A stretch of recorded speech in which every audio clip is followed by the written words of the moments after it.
Hi, my name is Matt.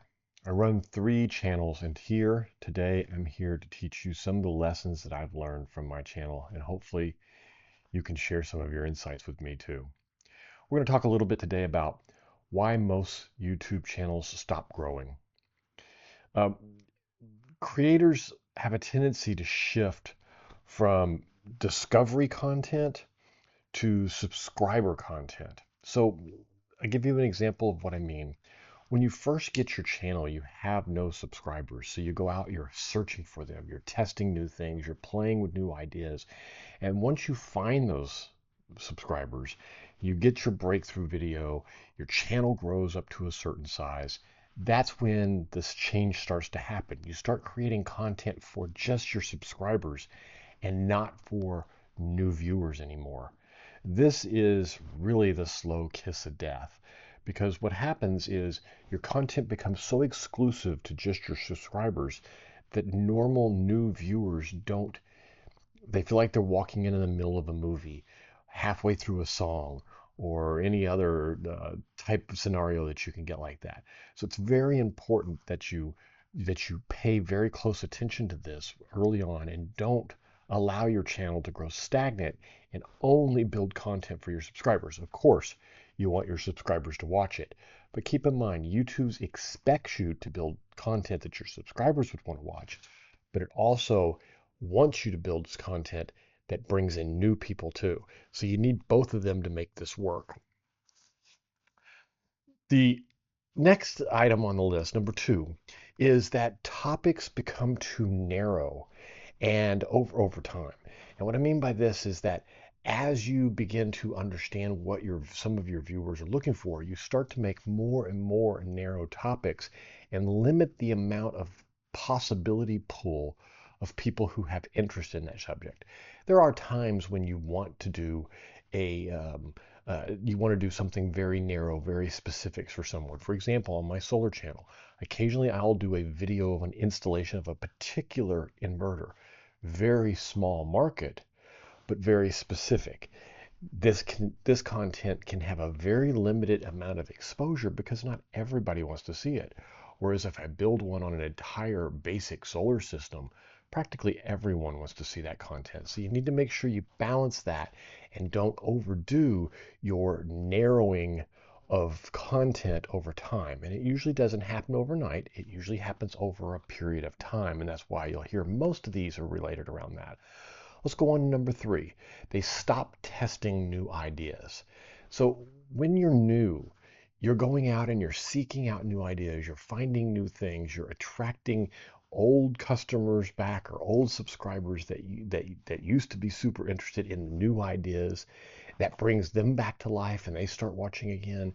You're attracting new subscribers from a pool that you've never used before, and they add into that pool, and it keeps your channel flowing and the juice is moving, and excitement builds from everybody.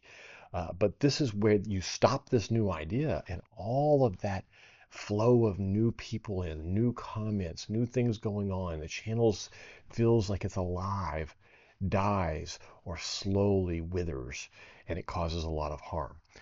They re- the fourth item that I've noticed that happens quite a bit is when you repeat, you hear this concept of when something works, do it again. The problem is when you do it again and again and again and again, and you don't do anything else, it can get very, very old very quickly. So, as exciting as some of these items can be, the concept that you need to keep stretching the envelope with new items. You need to change the type of videos that you do with other types of videos. You need to find a separate or more than one pillar so that you can expand your content with that also. Then the fifth item is they stop paying attention to analytic signals. Signals that things are going wrong, that they're not getting the viewers. Their views start to go down on certain types of videos, but yet they keep pushing that type of content. When videos are popular, they don't follow it up with more content of the same type. This is also another sign that if they're not paying attention to the things that are doing bad and you're not paying attention to the things that are doing good so that you can do more of it, your channel seems to suffer from that and goes down quite rapidly from that point. The sixth item is slow growth causes people to lose motivation. And when they lose motivation, then they lose consistency. And a lot of the times with the consistency also comes quality. This causes your retention rates to go down. It causes people to stop watching you and lose interest in what it is because you don't have that, as we spoke about earlier, the juice is flowing, the excitement where they're waiting for that next episode. It's kind of like watching a really exciting TV show and then they go on hiatus for 3 years. By the time they come back in 3 years, you've moved on. The excitement of what was going on is over and you're not really interested in the show anymore, or at least most people aren't. And then last and seventh is this is usually a very slow drift. So all of these items, and we can go through a summary of what they are. They shift from discovery content to subscriber content. Topics are too narrow and they get narrow and narrower over time. They stop testing new ideas and they really just start sticking to the same old things over and over. They repeat things that work, but they repeat them too often and exclusively repeat them without anything else to expand their horizons or make it exciting again. They stop paying attention to analytic signals of good videos versus bad videos, things that work, things that don't work, types of thumbnails that work, types of descriptions that work, the ones that don't work, even more importantly. They stop testing thumbnails. They stop A/B testing everything. Um, and then growth starts to slow, motivation starts to slow, and the channel starts to wither and die.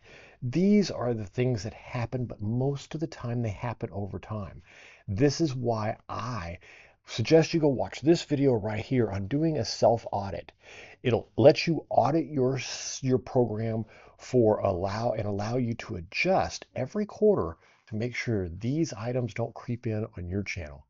My name is Matt. I have three different solar channels, or three different, my name is Matt, and I have three different YouTube channels, and I'm sharing here how my success works and how my failures work so that you don't repeat my failures and that you can use my successes to make you successful. Hope to see you in the next video. Don't forget to subscribe and we'll see you there. Talk to you later.